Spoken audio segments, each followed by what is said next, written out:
माननीय अध्यक्ष महोदय, 293च्या सत्ताधाऱ्यांच्या या समर्थनाच्या प्रस्तावावर रात्री 1:30 वाजेच्या सुमारास आपण आपल्याला बोलण्याची संधी दिली, त्याबद्दल मी विधिमंडळाचे सन्माननीय तालिका अध्यक्ष आदरणीय संचेती साहेब व महाराष्ट्राचे सन्माननीय सार्वजनिक बांधकाम मंत्री आदरणीय शिवेंद्र बाबा भोसले साहेब यांचं आभार व्यक्त करतो।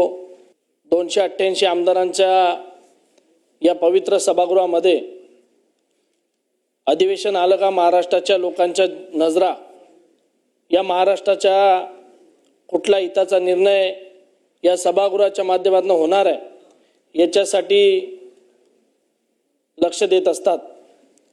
आणि या महाराष्ट्राचे मुख्यमंत्री माननीय देवेंद्रजी फडणवीस साहेब, उपमुख्यमंत्री आदरणीय एकनाथजी शिंदे साहेब, उपमुख्यमंत्री आदरणीय अजितदादा पवार साहेब यांच्या महायुतीच्या सरकारला आता 1 वर्ष पूर्ण झाला। या देशाचे पंतप्रधान विश्वगुरु नरेंद्रजी मोदी साहेब यांचा विचारावर चालणारा आपला भारत देश आणि भारतीय जनता पार्टी व महायुतीच्या सरकारच्या माध्यमातून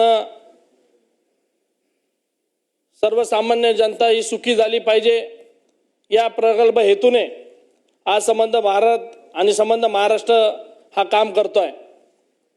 आणि या 293च्या प्रस्तावाच्या प्रसंगी उपस्थित असताना या मांडणी करत असताना माझ्या पहिले अनेक सहकारी सदस्यांनी याबाबत मांडणी केली, सत्ताधारी सदस्यांनी मांडणी केली, आमच्या विरोधी बाकावरच्या काही सदस्यांनी मांडणी केली। पण जो आमच्या राज्यामध्ये सप्टेंबर ते नोव्हेंबर या कालावधीमध्ये 29 जिल्ह्यांमध्ये 300 पेक्षा जास्त तालुक्यांमध्ये ज्या अतिवृष्टीची अवकाळी आपल्या शेतकऱ्यांवर पसरली त्याच्यासाठीचं पॅकेज महायुतीच्या सरकारच्या माध्यमातून 31,000 कोटीचं पॅकेज आमच्या सर्वसामान्य शेतकऱ्यांच्या भविष्यासाठी तिथं जाहीर करण्यात आलं। आमच्याकडे 65 मिलीमीटरची अट घालत असताना माझ्या विधानसभा धुळे ग्रामीण विधानसभा मतदारसंघामध्ये जवळजवळ 2च मंडळ त्याच्यामध्ये 65 मिलीमीटरच्या अटमध्ये समाविष्ट झालेले होते आणि त्याच्यासाठी जवळपास 10,457 हेक्टर आणि जमीन याला मदत तिथं जाहीर झाली। त्याच्यानंतर आम्ही विशेष बाबचा प्रस्ताव जे नंतरचे तालुके समाविष्ट झाले त्याच्यामध्ये माझा धुळे ग्रामीणचा तालुका तिथं आम्ही मंत्री महोदय व मुख्यमंत्र्यांच्या माध्यमातून तिथं समावेश करून घेतला आणि त्याच्यामध्ये माझ्या तालुक्यामध्ये असे एकूण 97,000 शेतकऱ्यांना आम्ही तिथं लाभ मिळवण्यासाठी प्रस्तावित तिथं केलेला आहे। त्याच्यामध्ये 13,000 शेतकऱ्यांना तिथं लाभ मिळाला आणि 83,959 शेतकरी अजून लाभासाठी वंचित राहिलेले अध्यक्ष महोदय आणि त्यांना येणाऱ्या काळामध्ये या पॅकेजच्या माध्यमातून खरीपामध्ये आणि रब्बीमध्ये काहीतरी मदत मिळेल अशा अपेक्षेपोटी माझ्या धुळे तालुक्यातला शेतकरी आज सरकारकडे अपेक्षेच्या दृष्टीने अध्यक्ष महोदय बघतोय आणि म्हणून ही मदत लवकरात लवकर मिळावी या व्यासपीठाच्या माध्यमातून मी आपल्या सर्वांना व सरकारला इथं विनंती करणार आहे। आतापर्यंत माझ्या तालुक्याला 7,75,54,950 रुपये मिळालेले आहे आणि 83,000 शेतकरी याच्यासाठी वंचित राहिलेले आहे।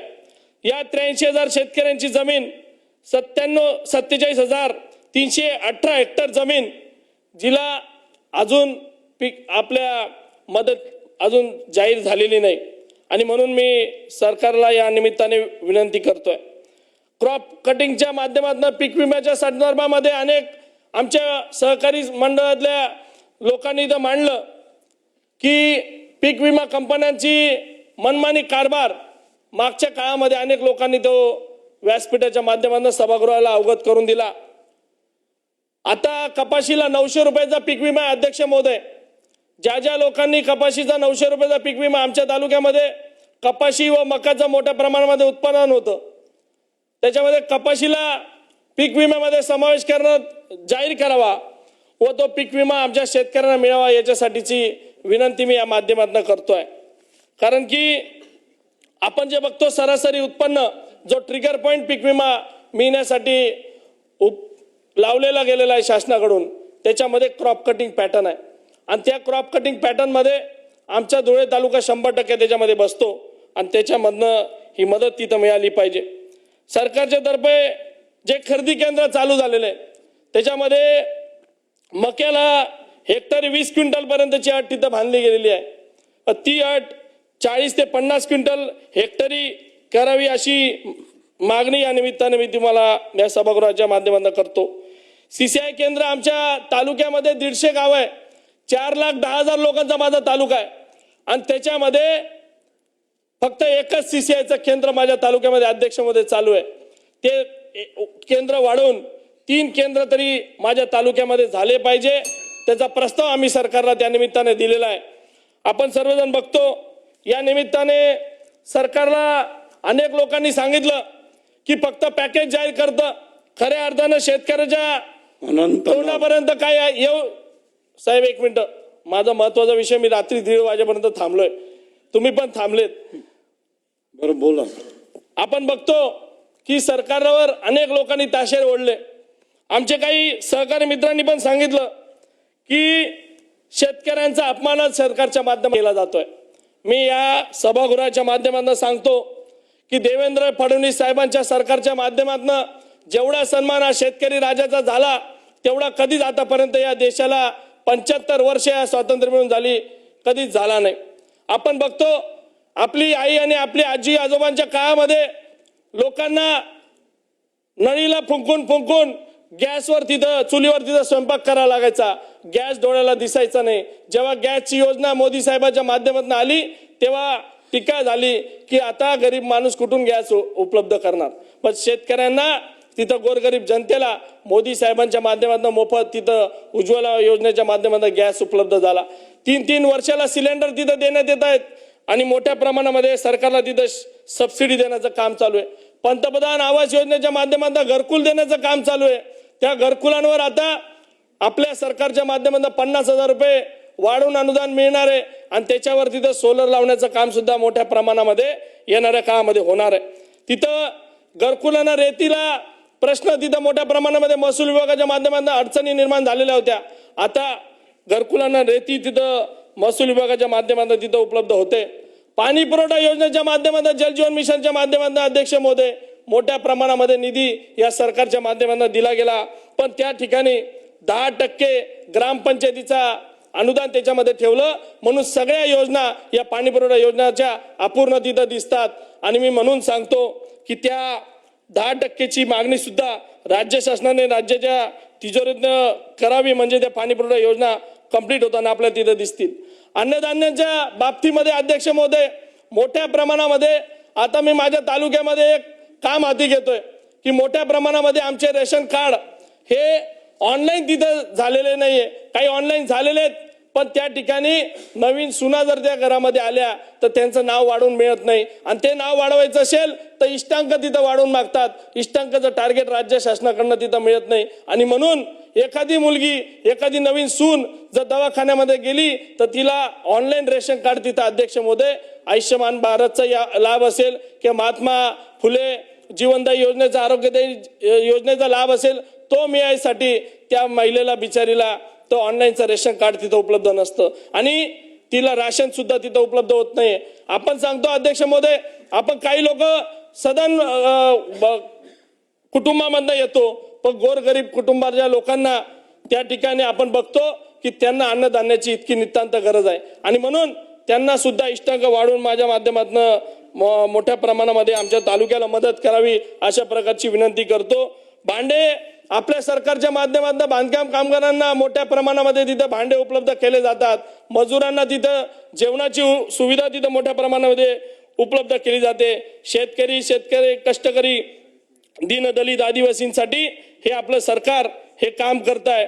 अध्यक्ष महोदय, कापूस मका आणि सोयाबीन याच्यामध्ये पीक विमा मिळाला पाहिजे, पण त्यामध्ये आमच्या फळबागांमध्ये मोठ्या प्रमाणामध्ये माझ्या भागामध्ये बोरांचे पीक आणि शेवगाचं पीक हे मोठ्या प्रमाणात शेतकरी लागवड करणारे शेतकरी आहे, पण त्याला पीक विम्याचं कुठल्याही प्रकारचं संरक्षण नाही आणि म्हणून त्यांना सुद्धा या ठिकाणी समावेश करावा अशा प्रकारची अपेक्षा मला येणाऱ्या काळामध्ये अध्यक्ष महोदय तिथं आहे. आणि म्हणून शेतकऱ्यांना आपण बघता तर शेतकऱ्यांना वीज बिल मागच्या काळातलं तिथं मोफत केलेलं आहे, माफ केलेलं आहे आणि येणाऱ्या काळातलं वीज बिल 8 HP पर्यंत तिथं शेतकरी राजाचं तिथं मोफत केलेलं आहे. पण हे करत असताना नवीन कनेक्शन अध्यक्ष महोदय तिथं आपले दिले जात नाही आणि म्हणून सरकारवर कुठंतरी नाराजी त्या नवीन कनेक्शनसाठी आपल्याला तिथं येते आणि ती जर आपल्याला ओढवायची नसेल तर मोठ्या प्रमाणामध्ये ज्या शेतकरी राजाचे नवीन कनेक्शनची मागणी ती येणाऱ्या काळामध्ये पूर्ण करायला पाहिजे. माझ्या तालुक्यामध्ये अध्यक्ष महोदय एकच 132 kV सबस्टेशन आहे.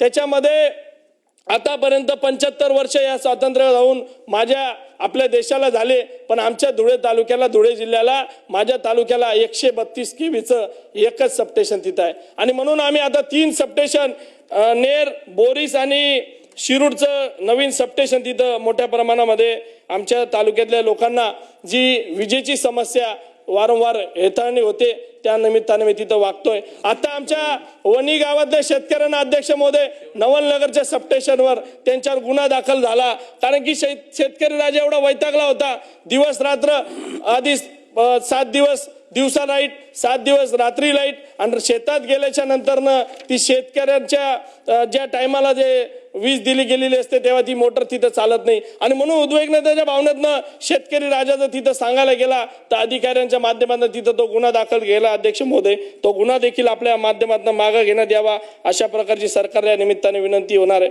शेतकरी सन्मान निधीमधनं 12,000 रुपये शेतकऱ्यांना तिथं मिळत आहे. 6,000 रुपये केंद्राचे, 6,000 रुपये राज्याचे. अध्यक्ष महोदय हे सर्व मिळत असले तरी आपण सर्वजण बघा की एवढा सन्मान, शेतकऱ्यांचा सन्मान हा आपल्या माध्यमातून केला गेला. आता शिक्षणाच्या माध्यमातून आपल्या घरात, आपल्या राज्यातल्या मुली या चांगल्या शिकल्या पाहिजे, ग्रामीण भागातल्या मुलं मुली हे चांगले शिकली पाहिजे. म्हणून आजच आपल्या मुख्यमंत्र्यांनी मुख्यमंत्री विद्यार्थी विज्ञान वारी ज्या आपल्या ग्रामीण भागातल्या मुलींना इस्रोमध्ये काय चालतं, कसं विज्ञान होतं हे सगळं बघायला मिळालं पाहिजे.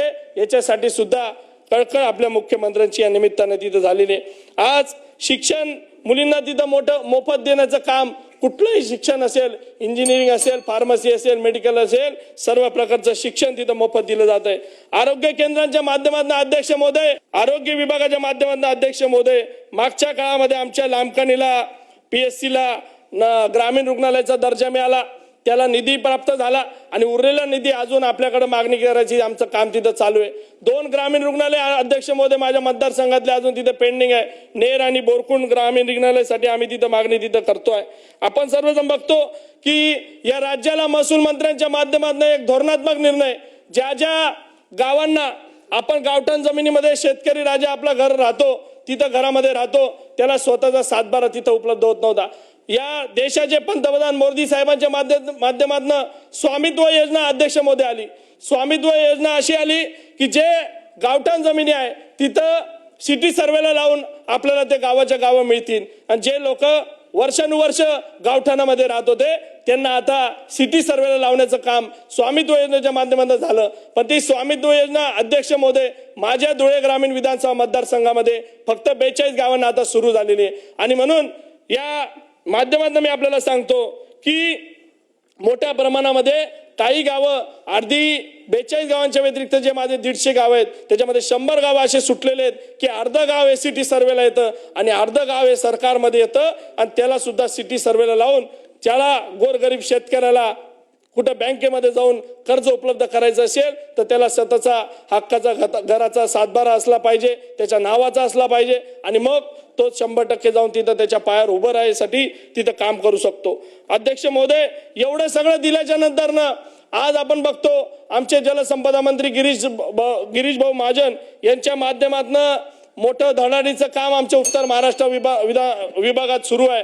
त्याच्यासाठी आज आम्ही सिंचनात गिरीश भाऊंच्या माध्यमातून आता आम्हाला नारपारच्या धर्तीवर आमची कनेर रिचार्ज ही योजना आम्ही प्रस्तावित केलेली आहे. आमच्या तालुक्यासाठी 3.5 TMCचं पाणी हे मिळालं पाहिजे याच्यासाठीचं काम आम्ही येणाऱ्या काळामध्ये तिथं उभं करणार आहोत. आता पार तापी नर्मदाचा जो गुजरात सरकारच्या सोबतचा आमचा करार होता तो रद्द झालेला आहे आणि त्याच्यामधलं 10 TMC पाणी आहे, त्याच्यामधलं 10 TMC मधलं 3.5 TMC पाणी हे मी माझ्या धुळे ग्रामीण विधानसभा मतदारसंघामध्ये अध्यक्ष मोदी मागतोय आणि त्याच्यामधनं आज माझा 50% तालुका इरिगेटेड आहे, सिंचनाखाली आलेला आहे.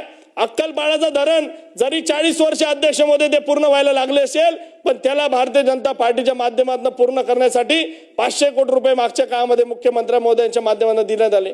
आता तो अक्कलपाडाचं धरण पूर्ण होतंय ते 100% भरण्यासाठी आता इथं मान्यता तत्वता मान्यता अध्यक्ष मोदी देण्यात आली आणि आता हा जर 50% तालुका आमचा त्याच्यामध्ये आला तर 100% जसं बाबा राजांचा पश्चिम महाराष्ट्र हा कारखानदारांचा पश्चिम महाराष्ट्र म्हटला जातो, आम्ही सगळे कोरडवाहू शेतकरी, आमचा सगळा दुष्काळ लोकांचा हा उत्तर महाराष्ट्र म्हटला जायचा. पण आता अलीकडच्या काळामध्ये सरकारच्या ध्येय धोरणामुळे आमचा उत्तर महाराष्ट्र हा सिंचनाखाली 100% तिथं जाताना आपल्याला दिसतोय आणि म्हणून आपण या निमित्ताने या सरकारचं अभिनंदनच केलं पाहिजे. आपण बघतो सरकारच्या तर्फे विहिरी, गोटे, रस्ते, फळबाग, MREGच्या माध्यमातून अध्यक्ष मोदी चालतात पण त्या योजना पोहोचवण्यासाठी आपल्याला गाव लेवलला रोजगार सेवक असेल, ग्रामसेवक असेल, पोलीस पाटील असेल, अनेक लोकांची तिथं मदत होते. पण दुर्दैवाने अध्यक्ष मोदी मागच्या काळामध्ये कुठलाच प्रकारचा प्रश्न या गोरगरीब लोक जे ग्रामीण भागामध्ये ग्रामपंचायत स्तरावर काम करतात त्यांचा सोडवला गेला नाही. आता मी स्वतः माझी ग्रामपंचायत 35-40 वर्षापासून माझी ग्रामपंचायत माझ्या कुटुंबाच्या ताब्यामध्ये आहे.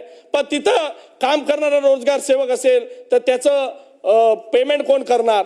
त्याच्यानंतर ना ते पेमेंट सरकारच्या माध्यमातून आता शिंदे सरकारच्या माध्यमातून वाढवलं गेलं आणि त्यांना ठोक पेमेंट इथं मोठ्या प्रमाणामध्ये वाढवलं गेलं अध्यक्ष महोदय. पण आता मला सांगा ऑपरेटरला आपण 15,000 रुपये आपल्या याच्यातनं देतो. अध्यक्ष महोदय फक्त कन्क्लूड करतो, आपण बघतो ज्या ग्रामपंचायतींना या गोरगरीब लोकांना जे शेवटच्या माणसापर्यंत लाभ पोहोचवतात हे सर्व ग्रामीण भागातले घटक या लोकांना सरकारच्या माध्यमातून मागच्या काळात न्याय दिला गेला. रोजगार सेवकांचं वेतन वाढवलं गेलं, पोलीस पाटलांचं 7,000 15,000 वेतन वाढवलं गेलं.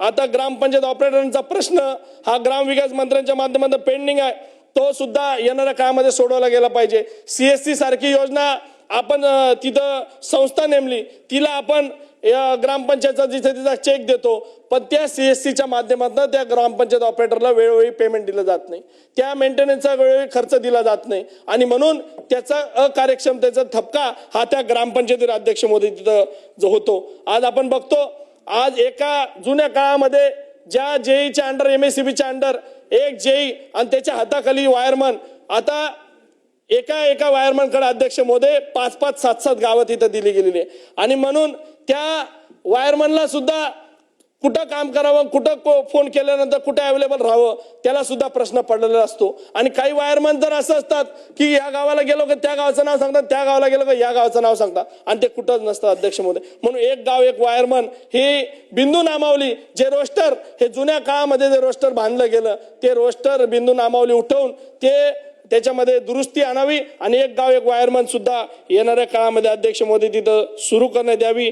जलयुक्त शिवाराच्या माध्यमातून मागच्या काळात अतिशय चांगल्या प्रकारचं काम हे ग्रामीण भागात अध्यक्ष मोदी सुरू झालं पण आता आपल्या सरकारच्या तिजोरीवर अतिरिक्त भार असल्यामुळे जलयुक्त शिवार सुद्धा महत्वाकांक्षी प्रकल्प आहे, जास्त पैसा याला लागत नाही अध्यक्ष महोदय, पण आमच्या गावखेड्याकडच्या जमिनी आणि नाले आणि धरणं हे जर कोरले तर मोठ्या प्रमाणातली वॉटर लेवल तिथं वाढते आणि वॉटर कॅपॅसिटी वाढली तर शेतकरी सुजलाम सुफलाम झाल्याशिवाय राहणार नाही अध्यक्ष महोदय.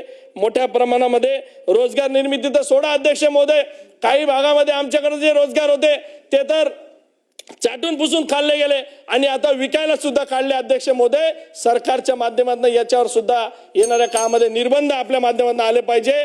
मी या 293च्या प्रस्तावाचं या निमित्ताने अभिनंदन करतो की सरकारचं ध्येय धोरण हे शेतकऱ्यांच्या, काबाड कष्टांच्या, कष्टकऱ्यांच्या, दीनदलितांच्या आणि आदिवासी लोकांच्यासाठीच काम करताय आणि आमचे मुख्यमंत्री आणि दोघी उपमुख्यमंत्री व त्यांचं सर्व मंत्रिमंडळ हे लोकांच्यासाठी दिवस रात्र काम करतंय. एवढंच मी तुम्हाला या निमित्ताने सांगतो. अनेक लोक इथं म्हटले की त्यांनी अपमान केला, शेतकऱ्यांचा सन्मानच या सरकारने केला. अनेक तरुण मुलं हे आज अभिमानाने शेतीला लागलेले आहेत आणि शेतकरी त्याचं स्वतःच्या कष्टाने शेती करून त्याचं पोट 2 टाइमाचं भरण्याचं काम करतोय आणि त्या निमित्ताने आम्ही शेतकरी राजाचं सुद्धा या निमित्ताने कौतुक करू इच्छितो व आपण आमचं इथं ऐकून घेतलं, बोलण्याची संधी दिली. अध्यक्ष महोदय त्याबद्दल आपलं सर्वांचं आभार व्यक्त करतो. बाबाराजेंचं सुद्धा मनापासून आभार व्यक्त करतो व विधिमंडळाचे लोक एवढे 1:30 ते 2 वाजेपर्यंत आमच्यासाठी थांबले त्याबद्दल त्यांचं देखील इथं मनापासून आभार व्यक्त करतो.